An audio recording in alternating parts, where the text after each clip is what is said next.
à tous à ce webinaire organisé par Data Afrique Hub.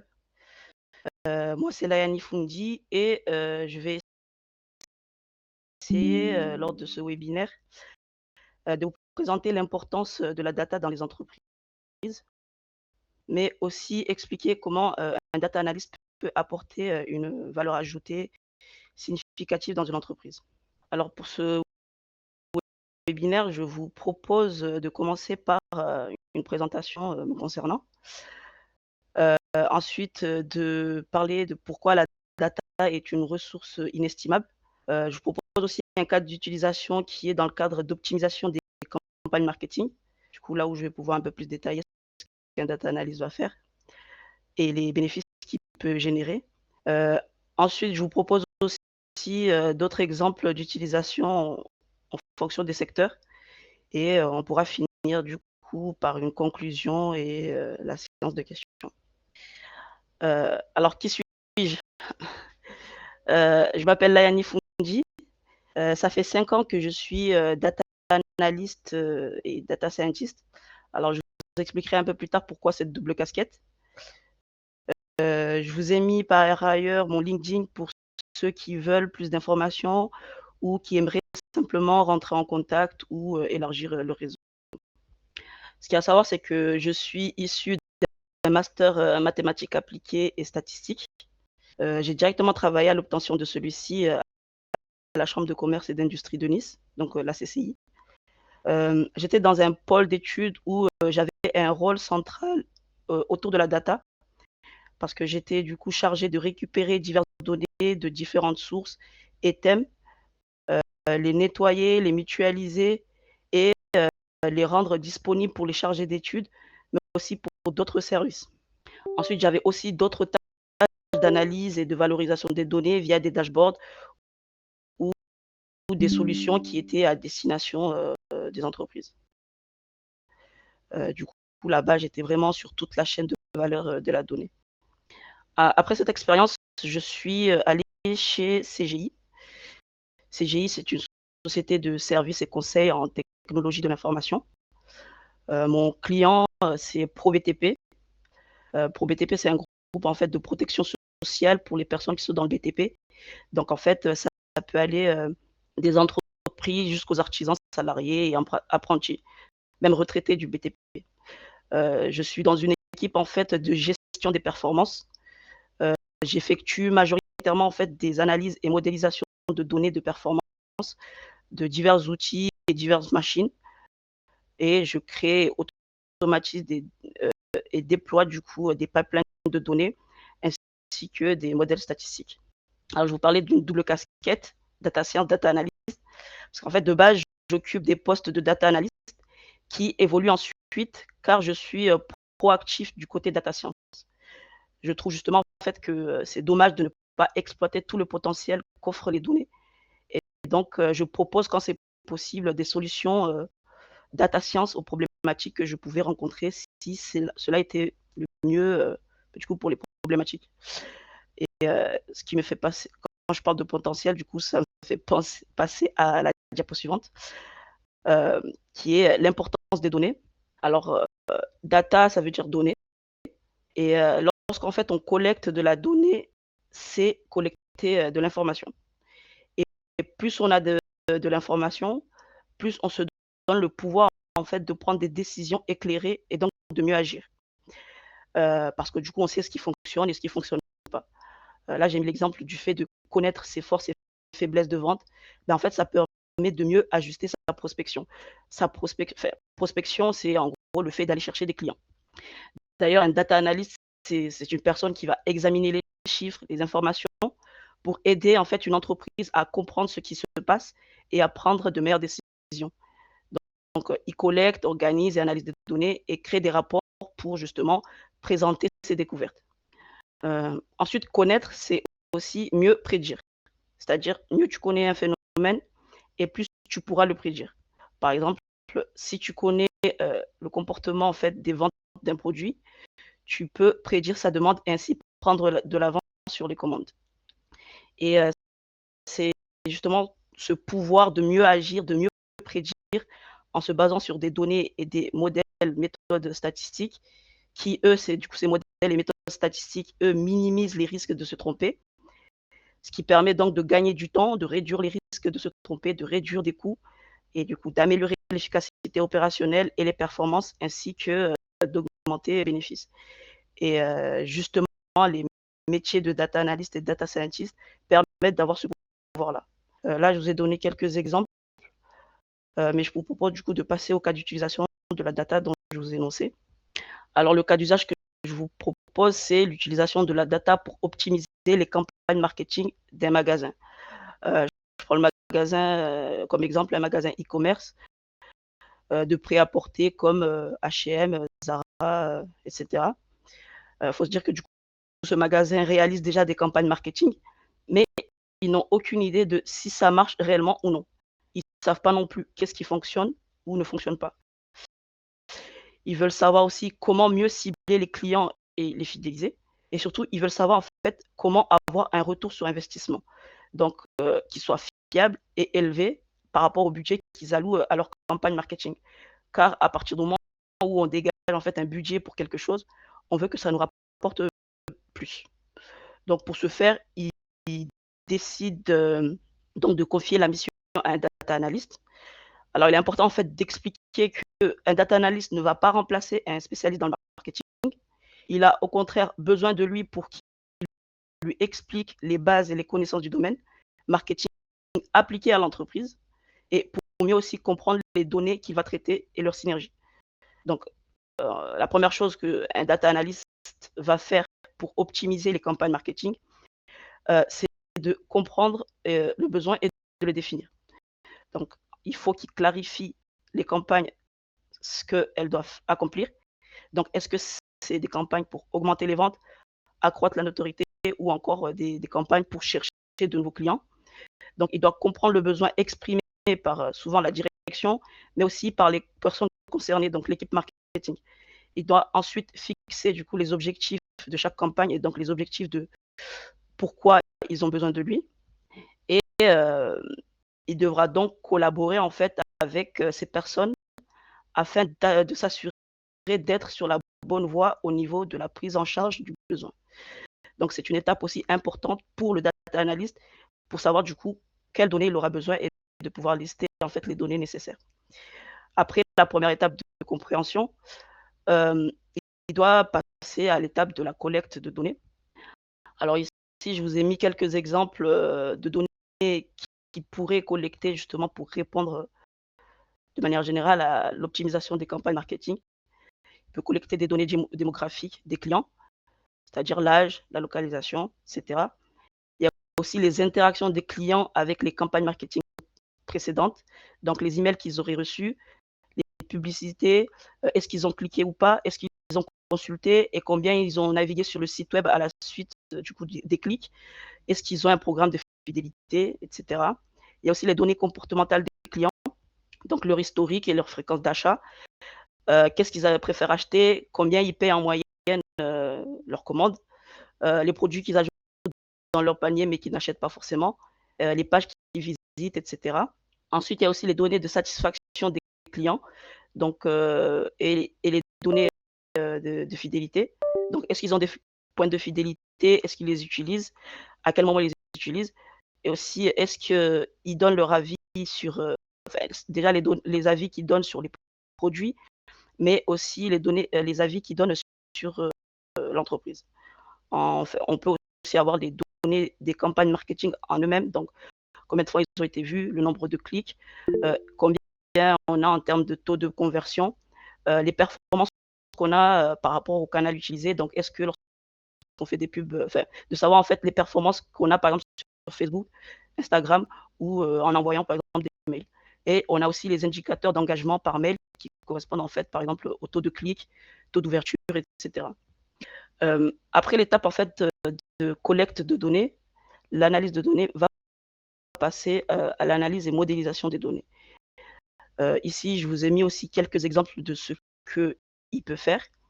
Je pense pour moi la première chose à faire et qui se fait, je pense, quasiment tout le temps, c'est de créer en fait des indicateurs clés de performance, ce qu'on appelle des KPI. Ça va permettre en fait, pour chaque campagne d'avoir, les informations de performance de celles-ci. Donc, ça peut se traduire dans le cadre du marketing par, le taux de conversion, c'est-à-dire, combien ont reçu, par exemple, la publicité et combien ont acheté.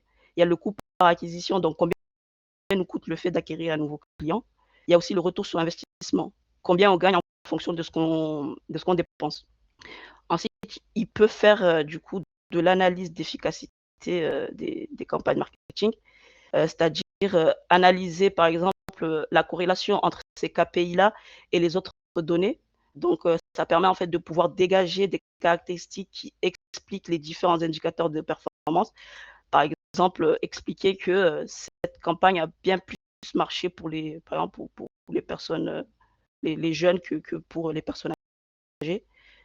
Ensuite, il peut décider aussi d'analyser, les différents canaux marketing, pour pouvoir justement voir laquelle fonctionne le mieux et laquelle, favoriser en fonction des objectifs qu'il vise. Ensuite, il y a aussi la possibilité de modéliser les caractéristiques qui poussent un clic à un achat. C'est-à-dire regarder le profil des personnes et des pubs qui font que lorsque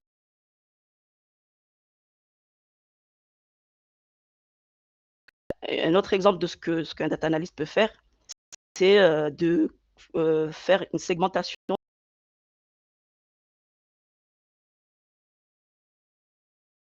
type de client pour personnaliser les messages marketing.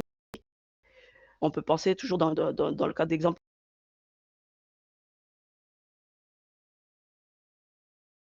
d'audience là, ces deux types de clients. Ça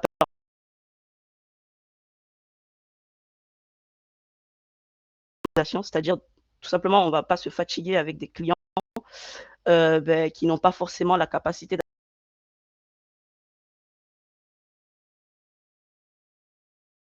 et on va pouvoir les cibler pour une fidélisation.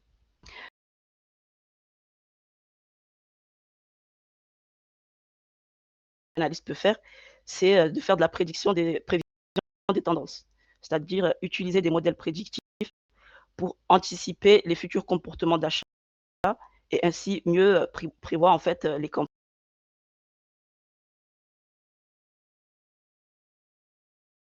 début de mois. Parce que d'ici là,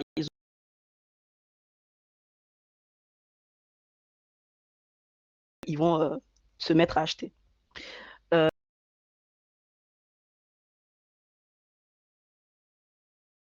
Restitution des résultats. Alors la première chose, je pense qui est nécessaire d'être, réalisée, c'est un tableau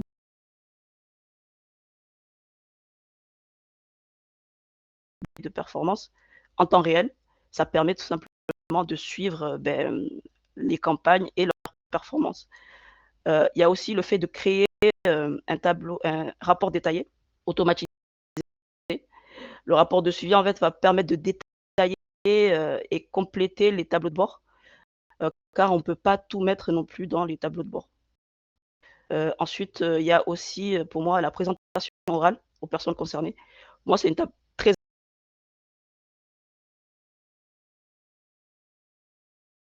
de présenter les limites et les, heu,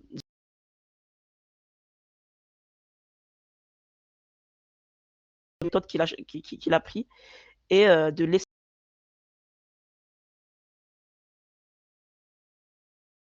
des questions. Heu du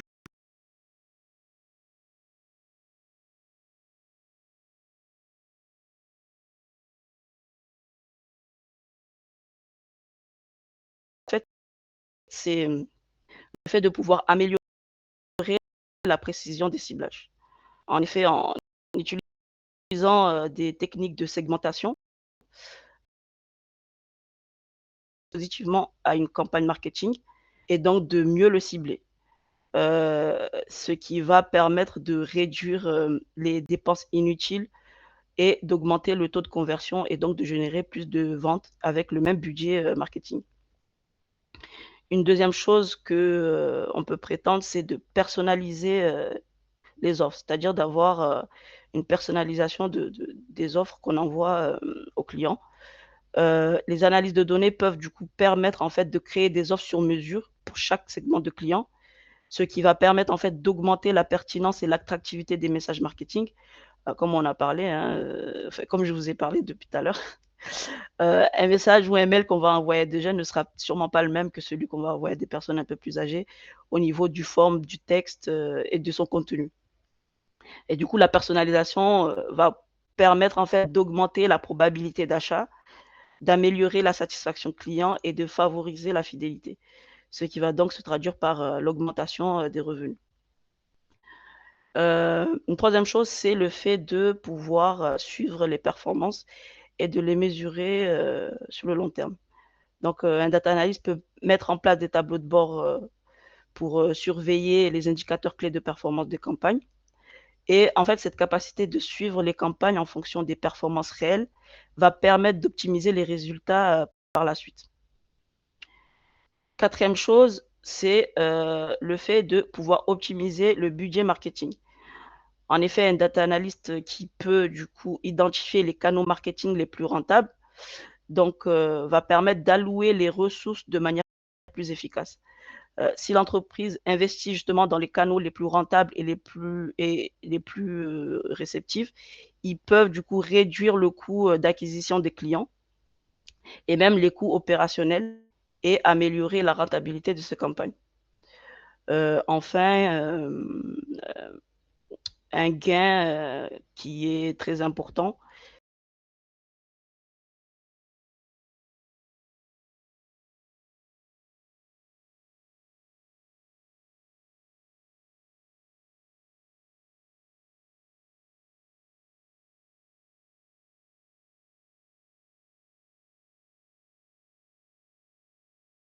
optimiser du coup les opportunités de vente. Par exemple, un magasin peut prédire l'achat de parapluies et faire des promotions dans ce sens lorsqu'ils savent que, des jours de pluie arrivent.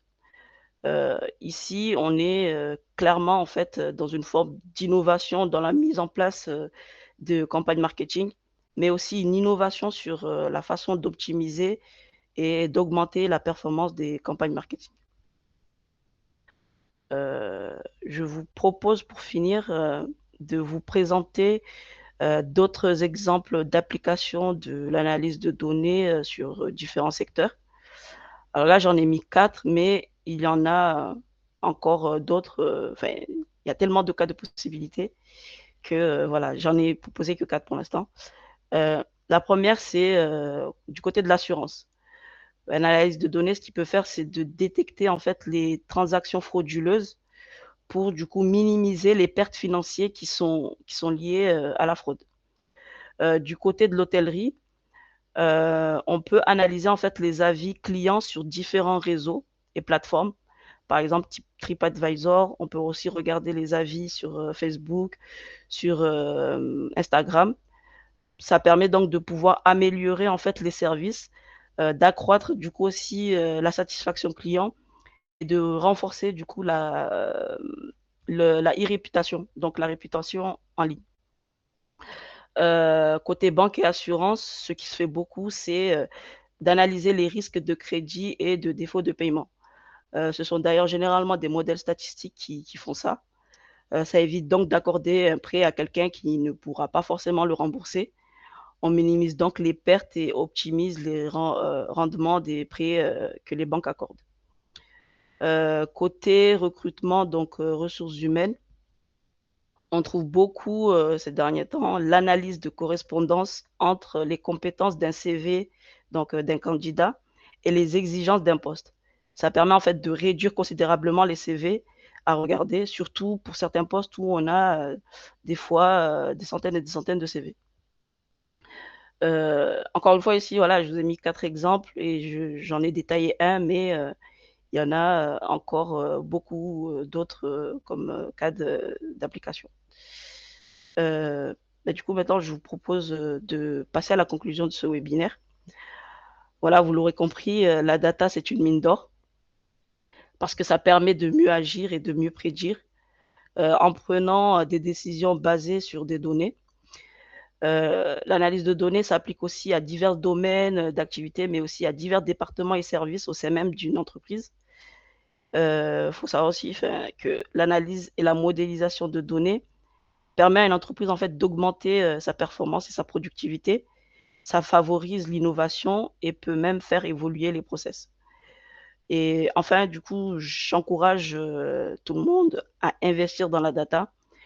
Pour les entreprises donc, d'embaucher des data analysts ou, d'investir, dans des solutions data. Pour les personnes qui cherchent des métiers innovants à forte valeur ajoutée, je les encourage donc à se former et à s'engager dans le métier de data analyst. Et je vous invite tous d'ailleurs par ailleurs, ceux qui ne l'ont pas fait, de, s'abonner et de suivre Data Afrique Hub, pour pouvoir justement s'informer, s'éduquer autour de la data. Voilà, on y trouve divers types de contenus, des guides, des articles, des astuces et même des formations autour de la data. Et c'est un moyen en fait d'au moins rester connecté avec ce monde omniprésent, de la data. Je vous invite maintenant du coup à poser des questions si vous en avez et n'hésitez pas. J'ai remis mon QR code, de LinkedIn et j'ai mis aussi celui de Data Africa.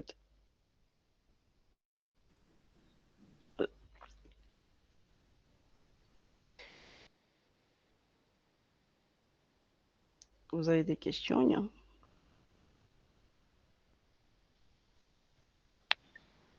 Je laisse parler.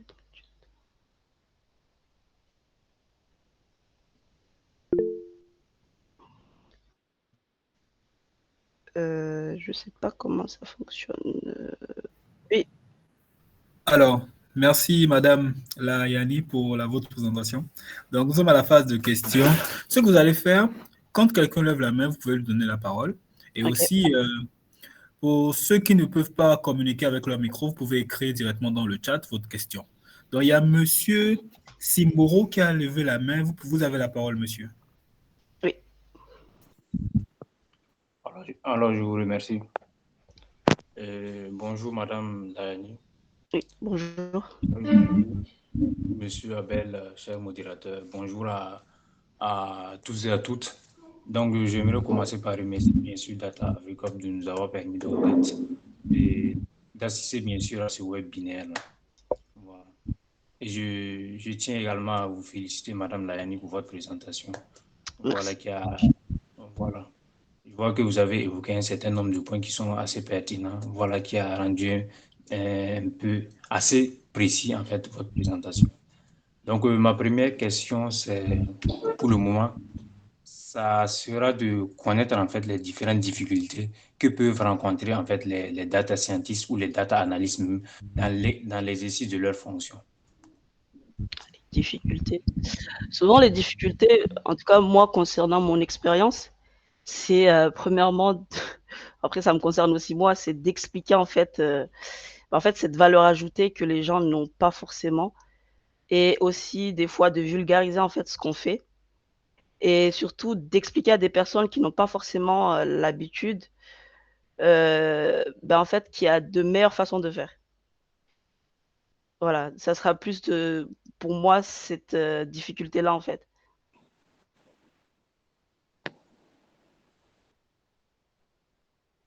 Je sais pas s'il y a d'autres personnes qui ont des questions? Ok, je vous remercie. De rien. Oui, je vous écoute. On a Senti Chiao qui a levé la main. Vous avez la parole. Comment vous devenez l'ami? Bonjour, Oui, bonjour. merci pour votre présentation. Elle était très expressive. Mais j'ai quand même des points d'ombre. J'aimerais D'accord. savoir quelle est la différence entre data analyst et data scientist. Alors C'est aujourd'hui, deux j'avoue que questions. Je ne sais pas si vous pouvez me donner en même temps ou bien je donne une et après. j'ai pas entendu, la fin.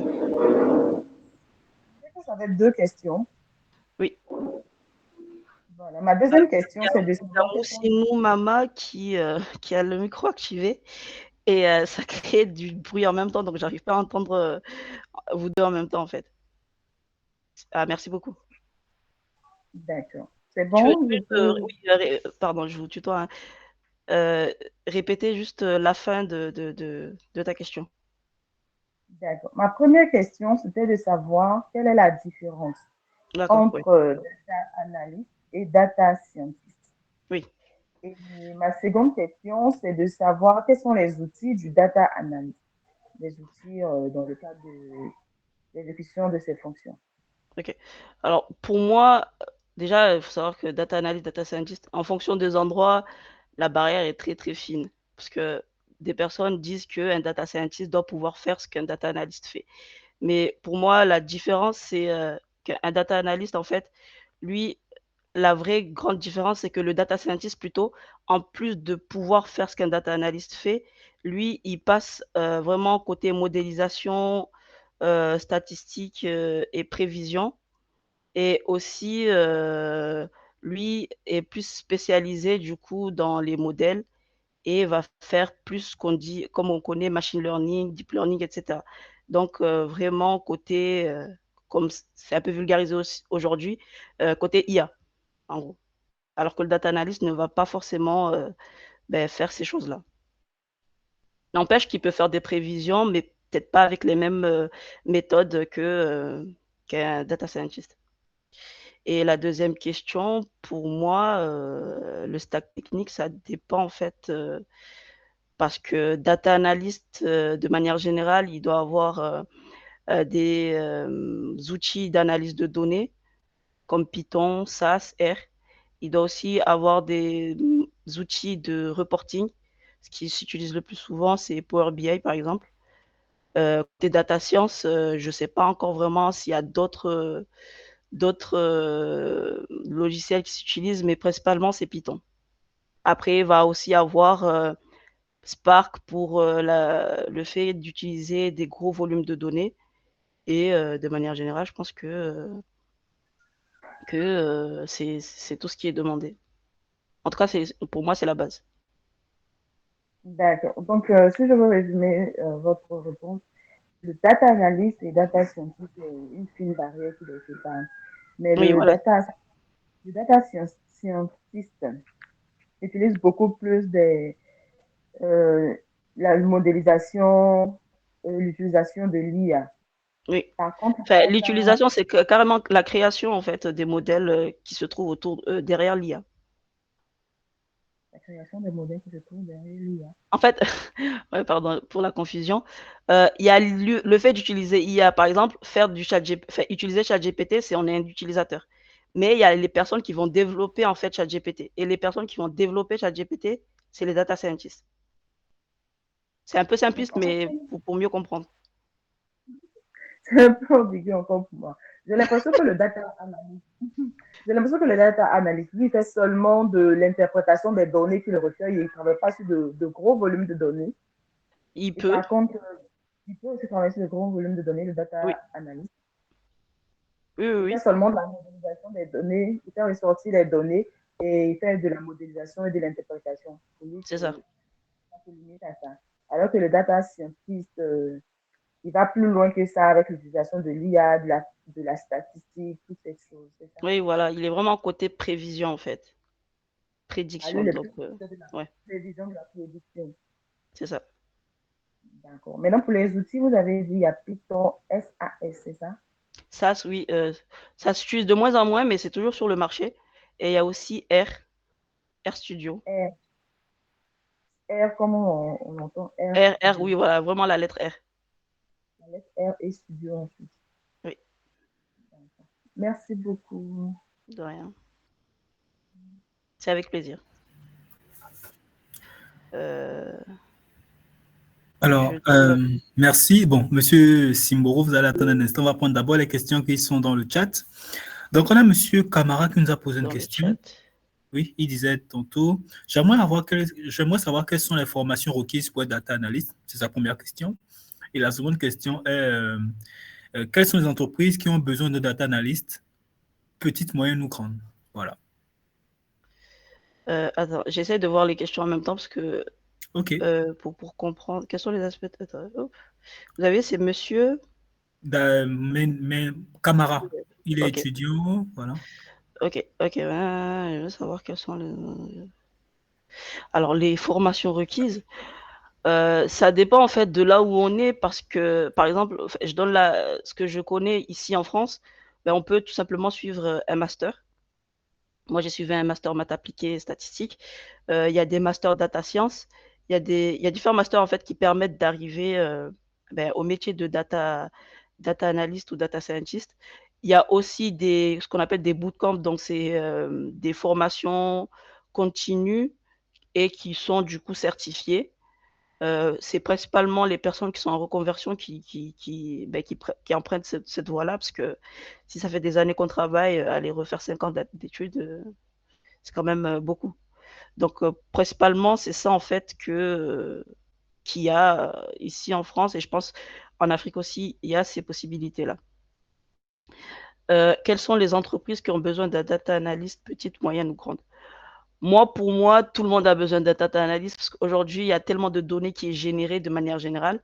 Après, il ne faut pas se mentir, c'est que c'est principalement les grosses sociétés, donc les grandes sociétés qui ont les moyens en quelque sorte de se payer un data analyst, parce que les data analysts aujourd'hui sont au courant et conscients de ce qu'ils peuvent apporter en fait à une société, donc ils se font très cher sur le marché. Mais pour moi, petites et grandes ont besoin en fait d'analyser leurs données pour pouvoir justement faire sortir tout leur potentiel. Après, comme je vous ai dit, c'est transverse au marché, ça s'applique vraiment à tous les secteurs. Même dans l'armée, il y a des data analysts pour vous dire. Donc, pour moi, on peut aller partout quand on est data scientist ou data analyst. Quels sont les aspects théoriques à maîtriser pour être data analyst? Les aspects théoriques, c'est les mathématiques. Moi, pour moi, c'est les mathématiques de manière générale, parce qu'il faut savoir ce qu'on analyse, ce qu'on fait. Et pour moi, c'est le plus important. Après, lorsqu'on se spécialise dans un domaine, c'est de monter en compétence sur ce domaine-là. Là, je vous ai parlé de marketing parce que j'en ai un peu fait, mais c'est nécessaire lorsque, par exemple, certains se lancent dans la finance, en fait, d'avoir toute la connaissance autour de la finance. Mais de manière générale, pour moi, l'aspect théorique, ça serait d'abord les mathématiques. De par votre expérience, quels sont les soft skills que doit développer un data analyst? Les soft skills. Alors, pour moi, il est important, par exemple, dans un premier temps, d'être curieux. Pourquoi? Surtout, c'est de la curiosité professionnelle. Parce qu'en fait, on va avoir des données, si on ne cherche pas à mieux les comprendre, à mieux les maîtriser, on se retrouve très limité. Il y a aussi le côté où il faut être proactif. C'est-à-dire que vu que les gens ne savent pas ce que vous êtes capable de faire, si vous ne leur proposez pas, si vous ne leur dites pas qu'il est possible de faire ça ou ça, en fait, l'information, elle restera que dans votre tête. Donc, il faut être proactif, il ne faut pas hésiter à proposer, même si les dirigeants vont te dire non, mais on n'a pas les moyens ou on n'a pas les compétences, en termes de logiciels qui seraient nécessaires, par exemple. Donc, pour moi, ça serait vraiment être proactif. Pour moi, il faut aussi être rigoureux parce qu'il faut suivre des méthodes précises. Il faut faire aussi attention à ce qu'on analyse parce que lorsqu'on donne une information, il faut s'assurer qu'elle soit claire. Il faut aussi s'assurer qu'elle soit vraie parce que des gens vont prendre des décisions à partir de ça. Donc, il y a le fait d'être rigoureux sur la façon de travailler, mais aussi sur la gestion de ces données. Parce que souvent aussi, on va avoir des données qui ne sont pas forcément de bonne qualité. Donc, il faut pouvoir les mettre en valeur et les préparer en fait à l'analyse de données. Après, il peut y avoir d'autres. Je pense que pour moi, c'est tout. Oui, voilà, ça serait plus ou moins les plus grands soft skills. Hop, du coup, je redonne la parole à. Je ne sais plus c'était qui. Ah, yes. Allez-y. Oui, allez-y, monsieur Simboro. Ok, j'ai deux questions. J'aimerais juste savoir, connaître votre point de vue par rapport à quelqu'un qui aimerait se lancer en fait en tant que freelance. Voilà, dans le cadre bien sûr de la data, de la data. Et puis, Alors, ok. J'ai pas entendu la fin. C'était pour la seconde question en fait. Ah, ok. Je réponds d'abord, après vous posez la deuxième question. Ok, il n'y a pas de souci. Quelqu'un qui veut se mettre en freelance aujourd'hui, moi je trouve que c'est une très bonne idée parce que les gens deviennent de plus en plus entreprenant de ce côté-là.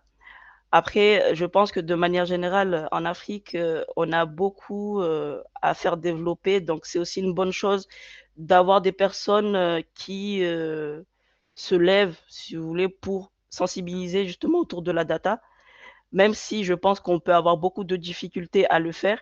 Mais je pense que lorsqu'on arrive à toucher justement pas mal d'entreprises de ce côté-là, à présenter ce que ça peut être de la data au sein d'une société, en fait, c'est une très bonne chose. Mais après, on peut rencontrer beaucoup de difficultés, mais je pense que quand même, ce qu'on récolte à la fin, lorsqu'on arrive justement à toucher des personnes, serait bien meilleur que d'être salarié, par exemple. Parce qu'on va être consacré qu'à une seule entreprise, alors que lorsqu'on est freelance, on peut toucher plus d'entreprises et donc plus de monde.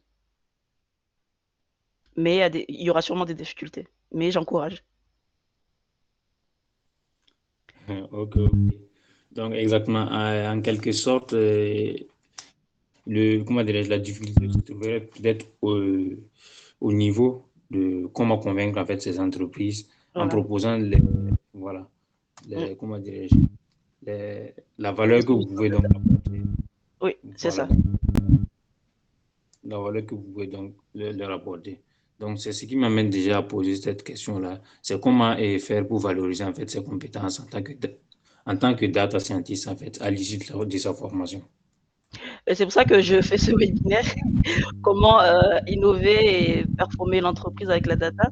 C'est de tout simplement expliquer en fait c'est quoi la data, c'est quoi l'analyse de données et de trouver des cas d'usage clairs, précis et nets à montrer à une entreprise et de leur expliquer qu'en fait, aujourd'hui, vous faites de cette façon-là. Si vous incluez la data, vous allez faire peut-être les mêmes chiffres, mais encore plus parce que on va vous donner des informations que vous n'avez pas.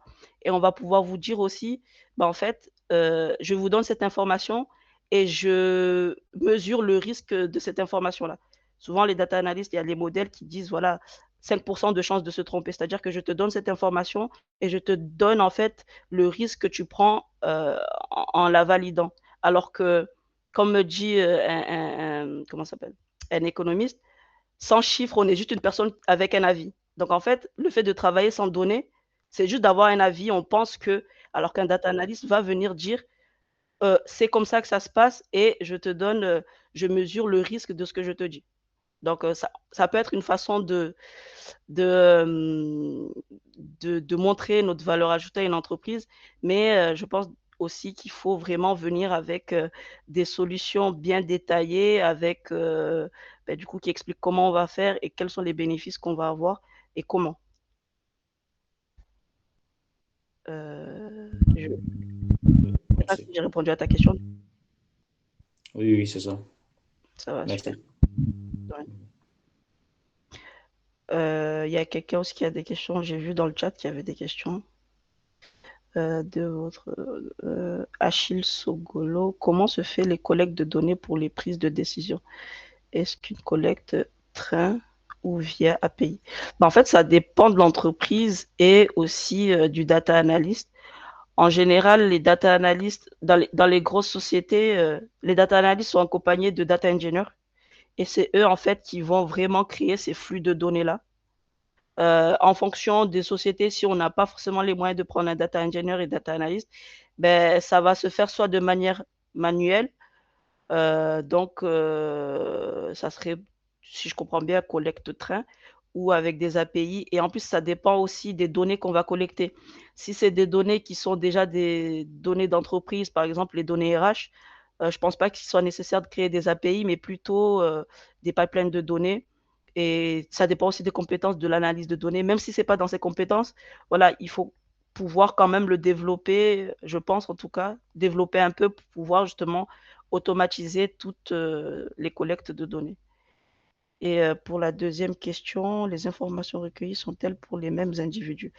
Ça dépend. Normalement, non. Par exemple, si je récolte des données pour le marketing, je ne vois pas l'intérêt de les donner, par exemple, au RH. Donc, le data analyst, normalement, il crée des tableaux de bord dynamiques consacrés à des personnes différentes. Et donc, les données n'arrivent pas forcément à tout le monde. De manière générale, la direction accès à tout, parce que c'est surtout eux qui prennent les décisions et ils ont besoin quand même d'avoir une vue globale de ce qu'il y a dans leur entreprise. Après, lire comment se font. J'ai pas bien compris. Je sais pas si j'ai répondu à ta question du coup. Fais tes questions. Super, c'est avec plaisir. Du coup, si vous avez d'autres questions, n'hésitez pas. Bonjour à vous. Normalement, un data scientist doit avoir les compétences des data engineers ou pas forcément. Pour certaines personnes, ils devraient, mais je trouve quand même que c'est très grand parce que data engineer, c'est des compétences qui sont très, très, très techniques. D'ailleurs, même moi, je les ai pas forcément. Donc, pour moi, je considère que un data engineer et un data scientist ont un travail qui est vraiment très différent contrairement à un data scientist et un data analyst. Hop. Je sais pas du coup, n'hésitez pas à me dire si la réponse vous convient ou pas.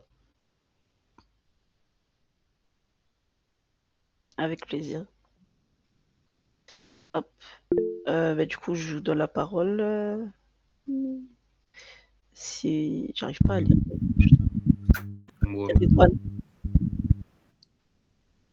Ok, en fait, j'aimerais savoir si c'était assez aisé en fait pour un data analyst ou un data scientist de quitter d'un domaine à l'autre en fait. Parce que lorsque l'on prend le domaine de la finance et le domaine de l'industrie, c'est pas forcément la même chose. Donc, à chaque fois que tu te mets à collecter des données, il faut au moins que tu saches, c'est-à-dire quelle est, comment dirais-je, la donnée cible en fait, Oui. que tu aimerais prédire, voilà, ou bien que tu veux étudier. Voilà, et ça doit normalement passer par au moins la connaissance des bases du secteur. Donc, c'est un peu compliqué. En général, ça dépend déjà les secteurs. Par exemple, dans la finance, oui. Déjà, il faut savoir que de manière générale, lorsqu'on prend un poste, il y a toujours un moment où on donne la possibilité, on laisse en fait le candidat monter en compétence en fait sur les thèmes ou le domaine en question.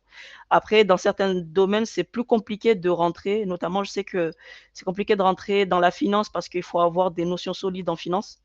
Donc, pareil pour côté biologie et santé, parce que c'est des domaines très délicats où, en fait, il faut vraiment savoir ce qu'on fait, il faut vraiment connaître les synergies et comprendre le domaine. Mais sinon, dans d'autres domaines un peu plus faciles, je dirais, euh, on a un temps d'adaptation qui est moindre par rapport aux autres.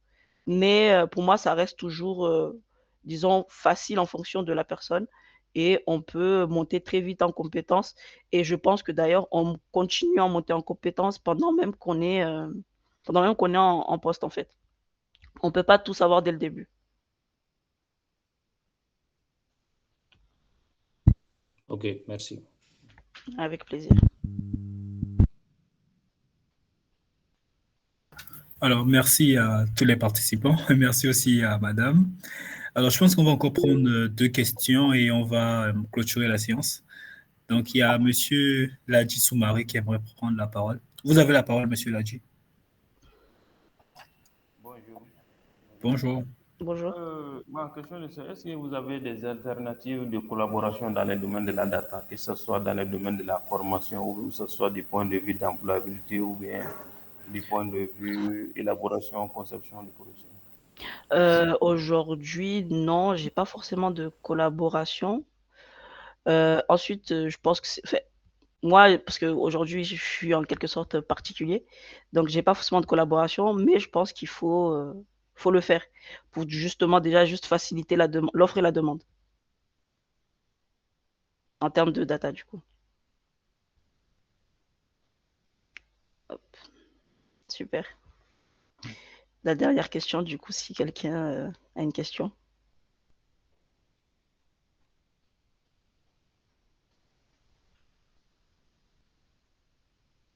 OK, donc s'il n'y a personne, je vais me permettre de voler la dernière question. Super. En fait, ce que j'aimerais savoir, c'est comment, en tant que data analyst, je peux assurer la veille technologique pour toujours être au parfum de tout ce qui se fait. Est-ce que vous avez des recommandations pour nous? Alors, oui, quand j'ai travaillé à la chambre de commerce et d'industrie, on avait en fait un logiciel qui s'appelle SINDUP.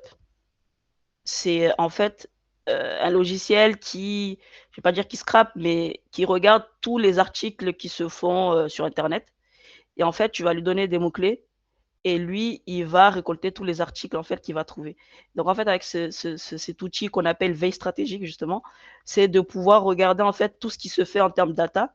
Donc à ce moment-là, en fait, lorsque tu rentres dans l'outil, en plus, c'est un outil, basé sur l'IA parce qu'il te recommande en fonction de ce que toi, tu leur as donné comme mots-clés et ce que tu leur as donné comme, mots, à blacklister en quelque sorte et donc ça permet, en fait, d'avoir les derniers articles par exemple, si tu suis la data, concernant la data, tu vas avoir les derniers articles et donc en fait, ça te permet de rester à jour par rapport à ce qui se fait. Parce que si tu mets data tous les jours, déjà, premièrement, c'est assez long à regarder, il faut trouver les nouveaux qui viennent d'arriver, etc. Donc en fait, ça te permet aussi de recevoir des notifications lorsque ça correspond en fait aux mots-clés que toi-même tu auras mis dans l'outil et donc d'être éveillé sur ce qui se passe sans forcément faire trop d'efforts à chercher en fait ce qui se passe. Voilà. Moi, je conseillerais SINDUP. Après, je pense qu'il doit en avoir d'autres, mais nous, on avait l'habitude de regarder ça parce que je restais justement à l'affût de ce qui se faisait côté data et IA. Voilà. Oui, je vois, d'accord. Ok, merci beaucoup. Alors, au moins, donc, je pense que cette question souligne le fait qu'il faut que, en tant que data analyst, data scientist, on soit toujours en fait au parfum des nouvelles technologies, des nouvelles façons de faire. Si Madame, comme elle vient de le dire, avait un logiciel qui lui permettait de faire sa veille technologique, c'est que c'était vraiment important. Et je pense qu'on devrait aussi tous prendre cet aspect en considération. Donc voilà qui met terme à notre webinaire d'aujourd'hui. J'aimerais que vous applaudissiez, Madame, pour sa très belle présentation. C'était vraiment très, très, très intéressant. Donc, merci beaucoup à Madame Lahani. Et vous trouverez dans le chat un formulaire pour les feedbacks par rapport au webinaire et un formulaire pour l'adhésion à Data Africa. Donc, vous devez savoir que Data Africa, c'est une communauté de passionnés de la data, de personnes qui aimeraient travailler, qui aimeraient changer les choses avec la data. Et nous sommes ouverts à de nouveaux membres actuellement. Donc, il y a le lien d'adhésion, il y a aussi un lien de feedback pour le webinaire. Avec ce lien, vous nous permettez d'améliorer nos webinaires, d'améliorer la qualité de nos présentations. Donc, je vous invite à remplir ce formulaire. Et pour ceux qui le veulent, vous pouvez adhérer à Data Africa. Quand vous remplissez le formulaire pour Data Africa pour l'adhésion, nous allons vous expliquer tout ce qu'il y a autour. Donc, encore une fois, merci beaucoup, madame. Avec plaisir, Et c'était un plaisir. pour les participants, si vous voulez toujours continuer de profiter de belles présentations comme celle-ci, restez connectés à nos réseaux et à nos actualités. Donc, merci beaucoup et passez une très belle journée chacun. Bonne journée à tous. Merci. Au revoir. Ouais, au revoir.